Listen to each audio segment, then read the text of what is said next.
கன்னியாகுமரி மாவட்டத்தில் உள்ள குளச்சலில் துறைமுகம் அமைக்க மத்திய மாநில அரசுகள் ஒப்புதல் அளித்துள்ளதாகவும் இதனையடுத்து இன்னும் 3 ஆண்டுகளில் இந்த துறைமுக பணிகள் நிறைவடைந்து பயன்பாட்டிற்கு வரும் எனவும் மத்திய இணையமைச்சர் பொன் ராதாகிருஷ்ணன் தெரிவித்துள்ளார். அவருடன் எமது டெல்லி செய்தியாளர் சலீம் நடத்திய நேர்காணலை இப்போது பார்க்கலாம்.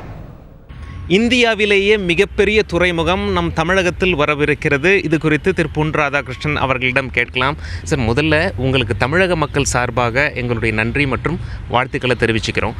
சார், இந்த ப்ராஜெக்ட் ஆனது தமிழகத்தில் எந்த மாதிரியான ஒரு நன்மையை கொண்டு வந்து சேர்க்கும் நம்ம தமிழகத்திற்கு? தமிழகத்தில் இந்தியாவில் அமைந்திருக்கக்கூடிய அனைத்து துறைமுகங்களும் செயற்கை துறைமுகங்களாக அமைந்திருக்கின்றன. செயற்கை துறைமுகம் என்று சொல்லும்போது போதுமான அளவுக்கு ஆழமில்லாத காரணத்தினாலே ஆழப்படுத்தப்பட்ட துறைமுகங்களாக இருக்கின்றன. குளச்சல் துறைமுகம் இயற்கையாகவே 20 மீட்டர் ஆழம் நிறைந்ததாக இருக்கிறது. மிகப்பெரிய கப்பல்கள் வந்து செல்வதற்கு 18 மீட்டர் ஆழம் தேவை. இங்கே 20 மீட்டர் ஆழம் இருக்கிறது. அது மட்டுமல்லாமல் சர்வதேச கப்பல்கள் செல்லக்கூடிய கப்பல் பாதை, நீர்வழிப்பாதை, அந்த கடல் வழி பாதையிலே இந்த துறைமுகம் அமைந்திருக்கிறது.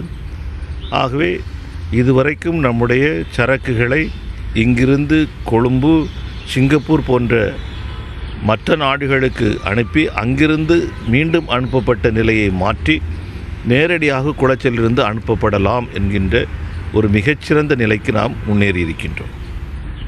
இந்த ப்ராஜெக்டால் தமிழகத்தில் எத்தனை பேருக்கு வேலை வாய்ப்பு ஏற்பட வாய்ப்பு இருக்கிறது?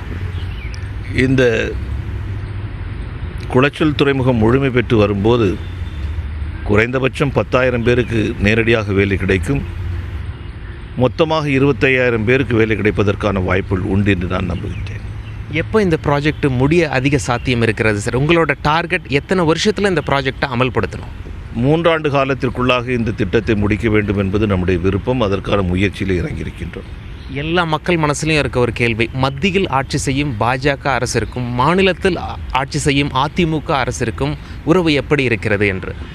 நல்ல உறவு இருக்கிறது. நல்ல உறவு இருக்கின்ற காரணத்தினாலே தான் இதுபோன்ற திட்டங்கள் நடைமுறைக்கு சாத்தியமாகி வந்து கொண்டிருக்கிறது.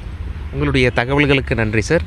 டெல்லியிலிருந்து தந்தி செய்திகளுக்காக கேமரா பர்சன் புபேந்தர் சிங்குடன் சலீம்.